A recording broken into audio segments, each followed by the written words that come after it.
jar full of stones. This is a story about a teacher talking to his students.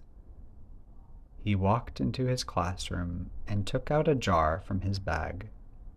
Inside the jar, there were many large stones. It was filled to the very top. The class became very quiet. Everyone looked at the jar and was very confused. The teacher looked around and asked a question to the class.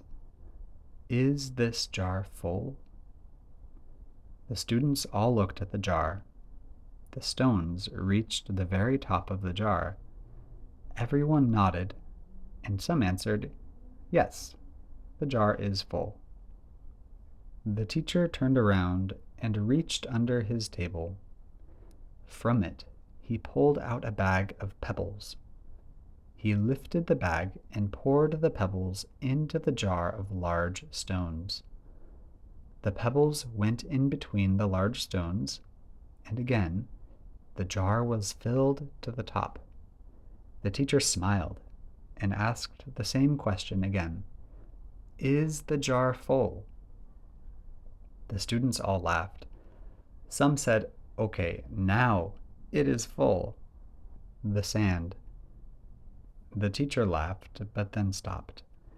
He reached under his table again and pulled out another bag. This bag was filled with sand. The teacher then poured the bag of sand into the jar. The sand filled the spaces in between the small stones. He shook the jar, and there was even more room for sand. He emptied the entire bag of sand into the jar. It was filled all the way to the top. The students were all amazed. They thought it was full before, but now it was definitely full. The teacher looked at his students and smiled. Is the jar full? Everyone laughed and agreed that yes, the jar was now completely full. The tea. When the students stopped laughing, the teacher stared at them for a bit, and then went back under his table. He came out with a pot of tea. He poured the tea into the jar.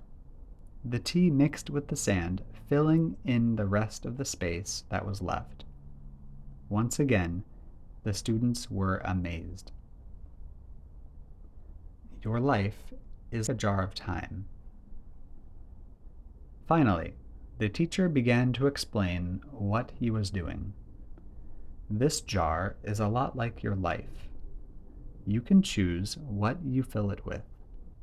There are big stones, pebbles, and sand. It can seem like you don't have time for smaller things, but you will always be surprised by what you can fit into it. The large stones are the big things in your life. They are the things that are most important to you, the things that you could never do without. These are things like your family, your friends, your passions, and your health. The pebbles are the other important things in your life, but those things that really aren't very important. These are things like your car, your job, or even your phone. They are things that, in the end, you could do without. The sand is everything else. It is the entertainment and the small, nice things that are fun or interesting to have, but really aren't important at all. For some people, these are things like nice socks, chocolate milk, social media, and video games. The balance of big stones, pebbles, and sand. Balance is important in all things. It is possible to have too much of anything. If you put too much time into the big things, it is possible to forget some of the fun things that you enjoy. On the other hand, if you put too much time into life's sand, the things that simply aren't important at all, you won't have any room left over for the bigger, more important things. Finally, no matter what. Always save room for a glass of tea. Earl Grey, hot.